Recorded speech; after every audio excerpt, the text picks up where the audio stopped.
Are you not entertained? Are you not entertained? Is that not why you're here? It's my Maximus impression, the gladiator. You know, the vegan. At least that's what they said in the Game Changers documentary. So if you're tuning in, you probably watched the Game Changers documentary. I've had quite a bit of requests, people kind of asking me as far as my friends, family, patients, other doctors. Dr. Mo, what do you think about the Game Changers documentary? So I have watched it. I think there are some great things in it, and I think there are some not so great things in it. So today I want to just kind of break down the documentary. Some of the main things I'm going to hit on are some of the diet studies, the conflicts of interest there, the plant protein versus the animal, blood draws. Those are some of the major parts of the documentary that I've been asked about. So if you're here now, and let me make sure that the live chat is rolling. I think it's working. Hey, what's up? It's my first time doing that, so we'll see how that goes. So if you're hanging around, go ahead and leave a comment or a question. That's something that we can address. Stick around to the end. I got a little bit of some conspiracies that I'll go ahead and talk about. And if you're new here, I'm about to hit that 1,500 mark on the subscribers. That could be you. Hit the subscribe. That way you stay updated to all the content that I'm producing here. Again, thanks for everyone for tuning in. Wouldn't be possible without you guys there. So, all righty here. Let's kind of get started. What do I love about the documentary? I think what's extremely awesome about this is how much it's brought up the conversation about diet. We don't really focus enough, in my opinion, especially in the healthcare system, on our diet. We know a lot of these disease states can be prevented. A lot of these chronic diseases can be prevented by our diet. So I'm glad that a lot of people are talking about it. And in particular, at least pushing away from the standard American diet. In my profession, we call that SAD, the standard American diet, which is Cheetos, Tombstones, McDonald's, Jack in the Box, Coca-Cola, all that junk, and getting away from that. So I'm really happy that they kind of brought up, but they didn't really focus on that, I think, as much as they should. They focused, in my opinion, more on just kind of ripping on meat the whole time, which meat has its problems, don't get me wrong. But I think that my number one problem here is that a lot of people were watching this documentary because they wanted to learn something and that they wanted to become better. And people in general, they find a new diet and they want to try it out. And we have this crabs in a bucket mentality. Like, you have a person that goes vegan, and then one of their friends are like, you're not going to be able to get enough meat from that. Or what about your B vitamins and all this stuff? And they're over there like chumping down on some Cheetos. And the same thing with the carnivores. Like, well, that can't be good. And it really sucks because us humans, we're doing the best that we can. I'm trying to move my life in a good direction, and then we don't get supported by people around us. It's a really sad crabs in the bucket mentality. So that's one of my big caveats, is that it does rip on meat so much that I think a lot of the paleo and the carnivore community really felt that way. Like, hey, I'm trying to live my life. I've done a lot of research. Who is this documentary? Who's Arnold to tell me not to eat meat? Like, Arnold, king of eating meat forever. So, again, we're all fighting real hard battles here in life. We could all use a little more kindness. So if someone is exploring a new diet, I'm all for it. I've been vegan. A lot of my patients are vegan, have been vegan. I've seen good things, and I've seen good things from a paleo carnivore diet. So we'll talk a little bit more about that as we carry along here. So one of the things is the documentary quotes a lot of studies. And one of the big problems with diet studies is that they're epidemiological. They are looking back in the past. And a big caveat is correlation does not always equal causation. Okay. Just because in summertime, ice cream sales go up and murder rates go up, it doesn't mean that ice cream causes murders. And there are a lot more studies that seem to be funded on the vegan side, and they always compare vegans to meat eaters, and they clump like the standard American diet into the vegan section. And I really don't think that's fair. And there are more studies coming out showing, vegan versus paleo. And I think that hopefully will shine a little bit more information on this. But I think, and I linked below one study here, the Minnesota Coronary Experiment that was done in the late 60s, early 70s. I think there was like 10,000 people in that study, and they replaced saturated fats with animal fats with plant fats, and they showed that cholesterol dropped a little bit, but all causes of mortality went up. Okay, and the only reason I bring that up is that if you go and look at papers now, there are papers that are saying that was a great study, and then there are papers saying that that's a terrible study. So when you actually go into the methods and you look at absolute risk versus relative risk, like it gets really thick really quick. And what the problem with that is that we do all have our own agendas, right? And a lot of these papers are out to prove something in one way or another. One of the studies was funded by the avocado cheeseburger study, which again, they're like doing studies on cheeseburgers when it's like, we know that's probably not the best thing for you, especially conventionally farmed meat. So, you have a conflict of interest there. And unfortunately, that's going to happen in life because we humans are very political. Just like when we look at James Cameron, director, I think directed Titanic, the guy threw down he invested in this and he threw down like $140 million in pea protein a couple years ago. So it's like, okay, here, I'm going to drop $140 million here, and then I'm going to bring out a documentary saying that plant protein is better than animal protein. A little bit of conflict of interest there. So, but it's like, who's going to fund the studies unless you really believe in these things? So again, what I really want to bring to light here is just researching both sides of the story, because all of these studies can be shredded by both sides. So I think this study did this documentary highlighted on some things from a plant-based vegan perspective. So I would encourage people, if you've never really looked into the paleo or the carnivore diet, I would at least go over there and listen to those people and see what they have to say. Dr. Sean Baker, Dr. Paul Saladino, Rob Wolf with the Paleo Solution, some great resources there. Go check out that stuff, just so we are maintaining a balanced outlook on life here. So really, let's get down to how this documentary starts. We have Mr. Wilkes. He's an MMA fighter, and he gets hurt, and he's looking for the optimal way to recover. And that's when he comes upon this the gladiators and how they ate the plant-based diet. And he's like, well, okay, well, if these gladiators were such great people, then why isn't everyone eating this way? And if anyone's here right now, can you give me a heads up in the live chat? I want to make sure that my volume and everything is coming through real, or if not. But so, he's looking at he looks at these, the gladiators, they Maximus, the gladiator, Russell Crowe, they were all vegan. So these great athletes and stuff were all vegan. It's like, well, actually, all right, thanks. The bomb one, love it. So it's like, okay, we're looking at these slaves. They fed them this stuff because they were slaves, unfortunately. And again, that's not debunking a vegan diet. So just because these slaves were eating vegan doesn't mean that it's terrible for you. But also, when you look at the Olympics back then, all those Olympic athletes were eating flesh. They were eating meat. So it's like, well, that's just not a real good point, in my opinion. Okay, gladiators ate vegetables. Okay. I don't know. I don't really know what to do with that information, to be honest, because they really elaborated on that in the film, and they hit home about how they showed a lot of vegan athletes and how well that they're doing. And you can do a lot of great things on a plant-based diet. I will not argue that any day of the week, and because it's been done, and they did a great job of showing that. So if you're wanting to go plant-based or vegan, it's completely possible to do a great job with that. Now it's like they really showed how McGregor was eating steak and how he lost to Diaz. And okay, well, I think Diaz lost the other night too. And I'm pretty sure Diaz even eats fish and some forms of flesh, but it's like, it wasn't necessarily just their diet that makes someone better than someone else. There's so many compounding variables in that space. And a lot of, if you look at a lot of these records and a lot of people who are performing well all the time, they're all eating flesh. Let's look at Tom Brady. I'm pretty sure 20% of his diet is some form of animal protein. So I don't think that degrades either side of the argument. All right. What else do we have? I think one thing too, they what really scared a lot of people is how much they demonized animal fats and its effect on the cardiovascular system. And they didn't really even elaborate on how we get plaque buildup in our arteries.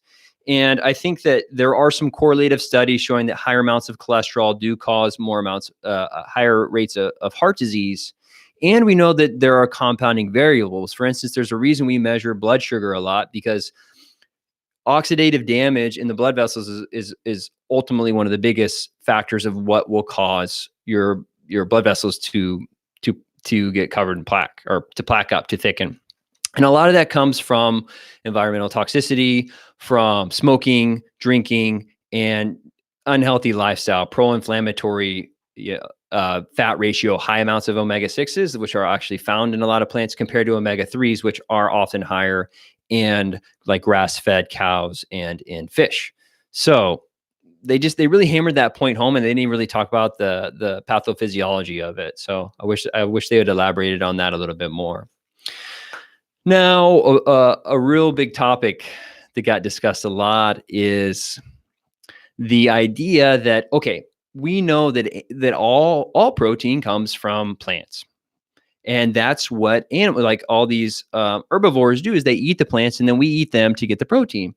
That's 100% correct. So they're like, okay, why don't we just skip eating the animal and just go straight to the plants? Well, sorry. I mean, well, the plants, where do they get it from? They get it from the soil. They get it from the bacteria. They get it from the nitrogen from the air goes down in the soil. Well, why don't we just breathe air? It's just because like we're not designed to do that. And when we look at a lot of different plants, yes, we can absorb some compounds, but we also lack the enzymes to like break down things like cellulose. That's why it's fiber, and it cleans us out. So a lot of times we have a harder time absorbing a lot of the constituents that are in plants. And that's why sometimes you have to cook certain things. That's why you have to eat them in different ways to get all the nutrients.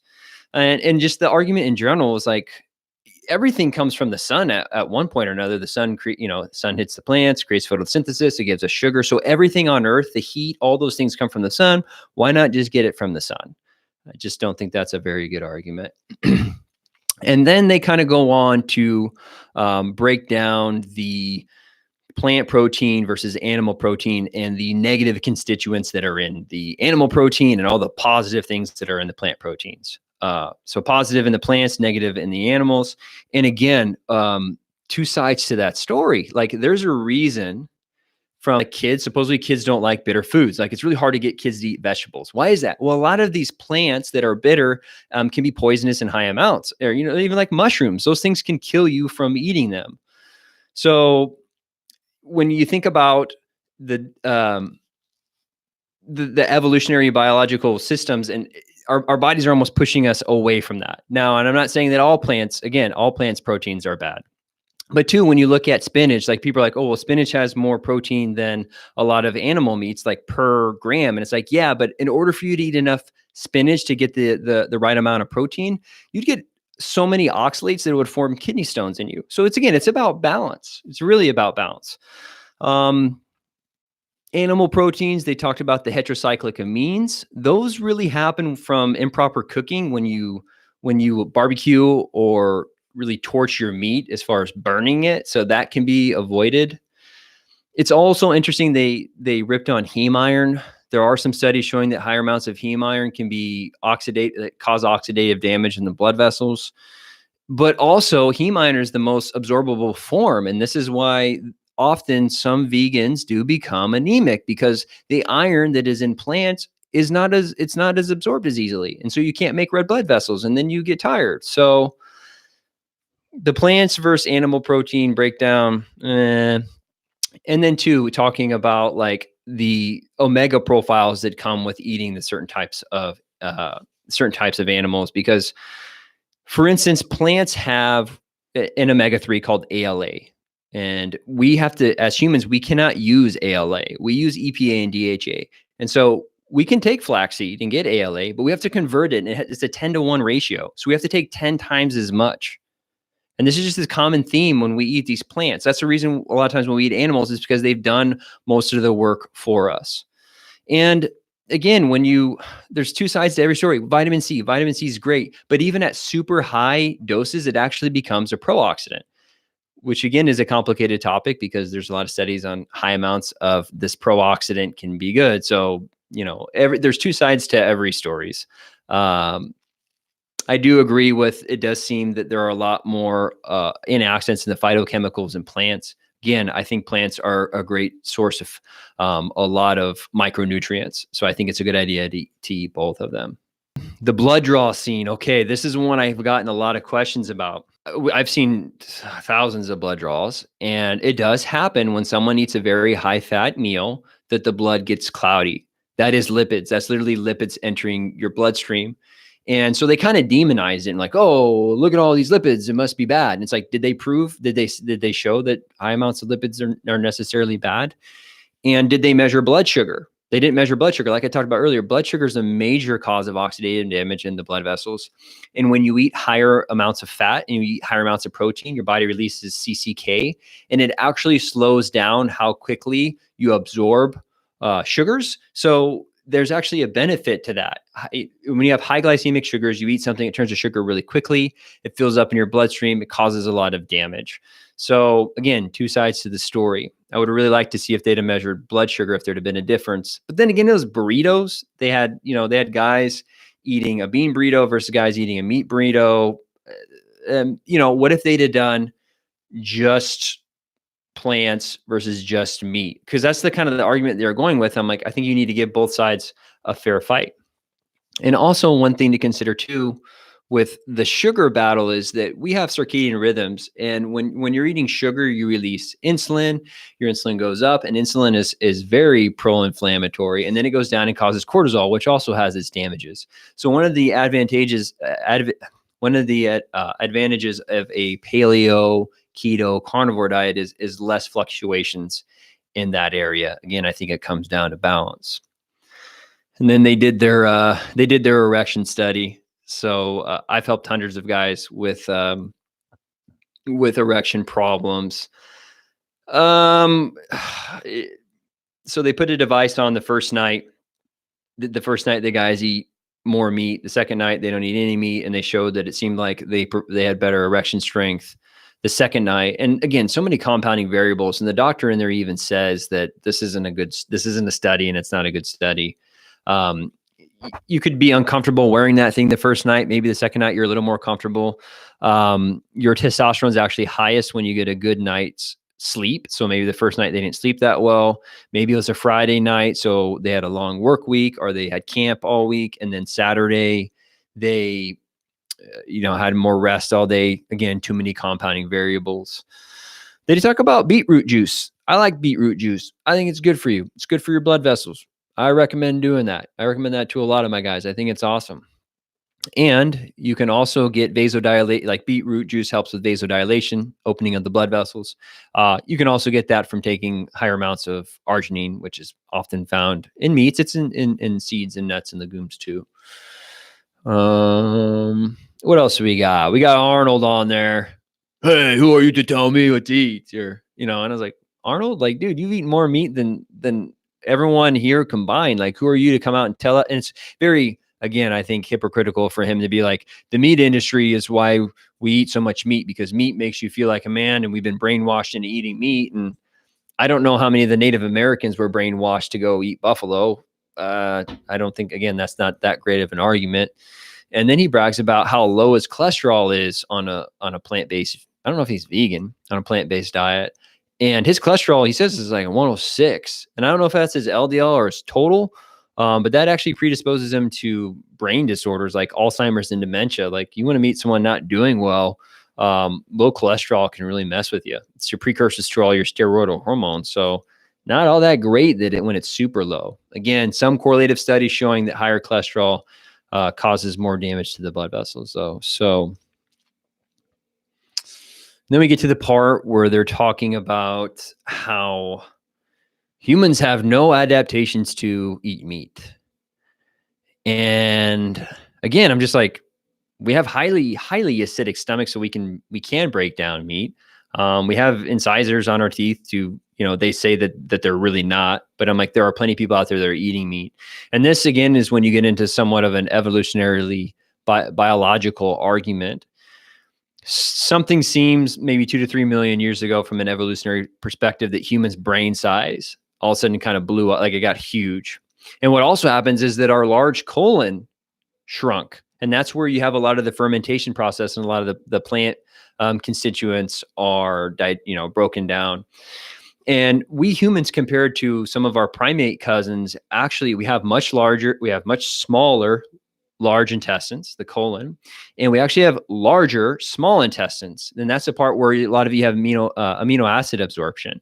So I don't think they have a very good argument on that side. We don't have a rumen, like when you look at like cows and ox and all these other omnivorous herbivores, they have like extra stomachs. Like look at a gorilla. Look at a gorilla and monkeys. They are basically a head, arms, legs, and a belly, and that's it. That's what they do all day long. They go around and they eat. They eat plants all day long.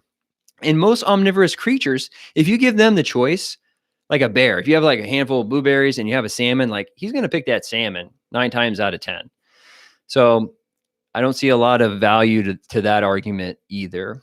Then they go after vitamin C. So vitamin C, very interesting that there isn't a lot of vitamin C in animals. There is an argument, again, if you go listen to like someone like Sean Baker, who, to my understanding, and I had a patient today, hasn't had meat in 3 years, and he doesn't have scurvy. Vitamin C prevents scurvy. It seems like if you're eating organ meats and you're eating some of these meats raw, or you're getting like desiccated beef liver, you can get some of this vitamin C. So it does seem like humans can function somewhat without plants. They also argue that our brains run solely on sugar and they can't work on anything else. And that's pretty much been disproven from ketones. And actually, if you look at most indigenous cultures, all of them have some form of fasting and they release these ketones. And in that state, they often have some type of spiritual experience, or, there's an argument that our brains might actually work more optimally on ketones. Just like when we've been fasting for a while, our growth hormone goes up. So it might actually increase performance. So some interesting arguments in there. Again, I'm not saying we weren't designed to eat plants. I'm not saying that at all. You can eat plants and get by. So, and then they go after vision. And to my understanding, humans have the second best vision only to predatory birds. So I think that they kind of say that, humans aren't hunters. We have vision so we can be better gatherers, and, our colored vision. Again, a colored vision I always heard too is due to our ancestors messing with snakes because they're very well camouflaged, and our color vision was able to help us pick them out a little bit easier. So let's see here. The environment. I don't want to spend too much time on this part too, because a lot of these things are just super controversial. Again, I think some of the statistics were skewed when they talk about like total land mass that's taken up by livestock. And it's like, you go out to Montana, Colorado, and California, they're like, look at the cows, they're taking up so much space. And it's, what else is that space going to be used for? Okay, there's plenty of deforestation, and I'm 100% against that. I'm 100% against factory farming. I think it's absolutely terrible that happens. I'm all for, I want more trees. I love trees. I love getting in a hammock and going out in nature all the time. So I'm in Southern California. I'm from Southern Illinois. I'm used to lots of nature. It really bugs me when I come into the city and there's no trees anywhere. Trust me, I'm first in line, like, to save the trees. That kind of hits most of the documentary and kind of the way I saw it. Again, I think eat more plants. I think that's a good recommendation for 99% of the people out there. Cutting out the standard American diet, get rid of all that, the garbage, the Doritos, Coca-Cola, Tombstones, whatever, Jack in the Box, all that stuff. But, my conspiratorial mind looks at things like the Impossible Burger. And if you've seen one of the new South Parks, they're really funny. If they go back and did that blood test where they showed how cloudy the blood was after the blood draw, I wonder what it would look like after taking one of these Impossible Burgers or these Goo Burgers. And that's one of the problems too with some parts of that, the vegan diet, is that yeah, you aren't eating meat anymore, but now you're eating like goo burgers and Impossible burgers and Tombstones, Doritos, like a lot, pizza can be vegan. So I don't know how much that really helps out. So again, I'm not really here to piss people off. I had a lot of people ask me what I thought about the documentary. Um, I just kind of want to give my 2 cents. Maybe you don't like it. You might try and come at me in the comments and all that. But yeah, I'm just here to kind of bring up some points and bring truth and the way I see things and share that with everyone. So I'll kind of look over the comments over here a little bit. If you have any questions, go ahead and drop some down now. Yeah, I kind of talked about that with James Cameron, Mr. Showtime, throwing down all that money for pea protein. And if you look up pea protein versus whey protein, you can most of the time, as far as like recovery works, whey protein is really good at hitting the glucagon receptor, making you feel fuller longer. So I personally, I don't really do too much dairy. So I'm not here to brag about whey protein. I'm just saying, as far as the studies go, if you take whey protein versus pea protein, and that's one thing I didn't do a great job of elaborating on, is that most of the animal proteins are going to be more bioavailable when you eat them. They're just more readily and easily absorbed by our gut. We break them down. Like I said, some of the plants have the cellulose. We don't have an enzyme to break that down. That's why it's fiber and cleans us out. So yeah, so if you enjoyed this, let me know. Maybe I'll start doing some more of these lives. Oh, let's see what else. Mr. Showtime says, society wants to believe eating meat makes you like an animal, ugly animal. Yeah, that's another kind of part of the, I would say, somewhat of the conspiracy right now. There does seem like there's a bit of a war on testosterone. We've seen that for sure. And if you've been listening to me for a while, the levels of testosterone continue to drop, and kind of this attack on masculinity in general. And hunting, eating meat is a very kind of masculine thing, and it seems like that's kind of being attacked, especially from the hunting perspective. You see that being censored all over the place. You can't even look at hunting pictures because of it's like censored from its graphic nature. And yeah, I completely agree with Joe. We humans have such a great ability to adapt to almost any environment that we're in. I mean, that's how we got to where we are now. And again, not only from a diet perspective, but also from an ability to communicate with people. So I think that, especially with the political turmoil that's been going on the last couple of years, these things aren't surprising. It's like vegans and carnivores, and you learn how to get along here a little bit. Again, we're all just trying to do the best we can.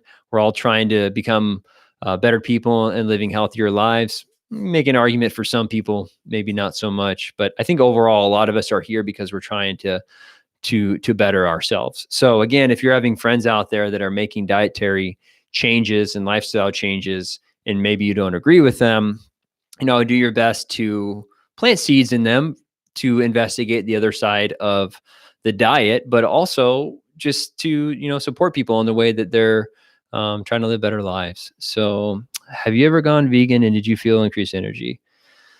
So I was vegetarian. I went vegetarian for 3 months, and in that I did a 2-month bout of being vegan. And I personally don't feel like I did that well on it. And I did complete one of the things too, talking about the amino acid profiles and protein. A lot of times they don't have all the essential amino acids. So you can't just eat like one source. Like you would get all the essential amino acids just from beef, but you can't get that if you just ate like spinach.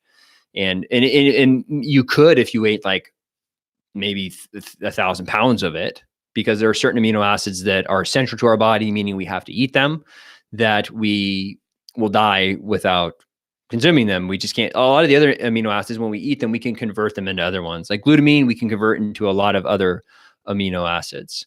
Yeah, and again, I try not to. I try not to base these things off of my own personal experience. I eat mostly paleo-esque, gluten-free, dairy-free, and try and get all of my animal products from sustainable, grass-fed, organic. So I think that about wraps it up for tonight, folks. Again, if you thought that some of this information was useful, go ahead and share it with some of your friends. Very grateful for you all tuning in. Hope this message, you guys receive it well. All right. Have a good evening.